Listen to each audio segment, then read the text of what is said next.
घर घर नल घर घर जल পিছে জনতাৰ অৱস্থা এতিয়া না জল না থল কাৰণ জল জীৱন এতিয়া একাংশৰ বাবে হৈ পৰিছে ধন জীৱন প্ৰজেক্টৰ নামে হৈছে জল জীৱন মিছন লিখা আছে পানীৰ প্ৰাণ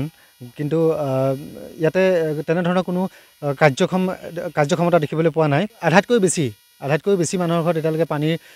যোৱাৰ কানেকশ্যনেই নাই গতিকে এখন দুৰ্ভাগ্যজনক হতাশজনক ছবি আমি দেখিবলৈ পাইছো হয় লক্ষ্য আছিল ঘৰে ঘৰে যোগান ধৰা হ'ব বিশুদ্ধ খোৱা পানী কিন্তু পানী যোগানৰ নামত সমগ্ৰ ৰাজ্যত শ কোটি টকা পানীতহে পৰিল তাৰেই এক জ্বলন্ত উদাহৰণ নাওবৈচাৰ ৰঙানদী সমষ্টিৰ অন্তৰ্গত ফুলবাৰী ধেমাগড়ৰ এইটো প্ৰকল্প দুবছৰৰ পূৰ্বে জল জীৱন মিছনৰ অধীনত সম্পূৰ্ণ কৰা হৈছিল আঁচনিৰ কাম পিছে দুবছৰত বৃহত্তৰ অঞ্চলৰ ৰাইজে দুটোপালো পানী নাপালে কোনোবাটো টেপত অলপ পানী ওলায় কোনোবাটো আপোনাৰ মানে নল গ'লে দেখিব আজিলৈকে টেপটোৱে মানে লগোৱা নহ'লে তাৰ যিটো টেপ হয় টেপটোৱে লগোৱা নহ'লে কোনোবাটোত আপোনাৰ পানী এটুপ দুটুপ কেতিয়াবা ওলায়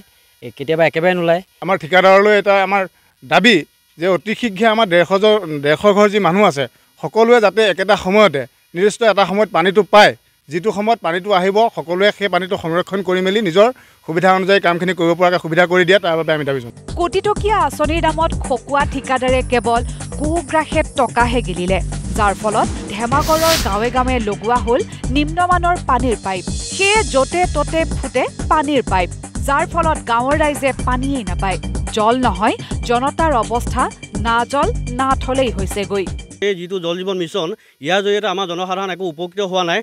বৰঞ্চ আমাৰ জনসাধাৰণৰ লোকচানে হৈছে আমাৰ ইয়াত এতিয়া আপোনালোকে গ'লে দেখিব প্ৰায় 150 ঘৰ উপভোক্তা আছে 150 ঘৰ উপভোক্তাৰ ভিতৰত 50 ঘৰ মানুহে ইতিমধ্যে এতিয়ালৈকে পানী পোৱা নাই গতিকে ইমান গাফিলতি হৈছে আমি প্ৰথমতেই চৰকাৰলৈ তথা প্ৰশাসনলৈ আমি এটা কথা দাবী জনাব বিচাৰিছোঁ যে যিগৰাকী বিভাগীয় ঠিকাদাৰ আছে যিগৰাকী অভিযন্তা আছে এই অভিযন্তা আৰু ঠিকাদাৰগৰাকীক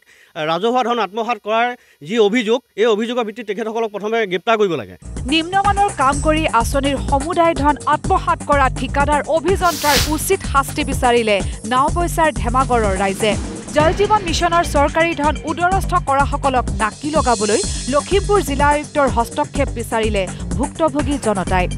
কেমেৰা পাৰ্চন অনুপমৰ সৈতে নাওবৈচাৰ পৰা ৰবীন্দ্ৰ উপাধ্যায় নিউজ লাইভ।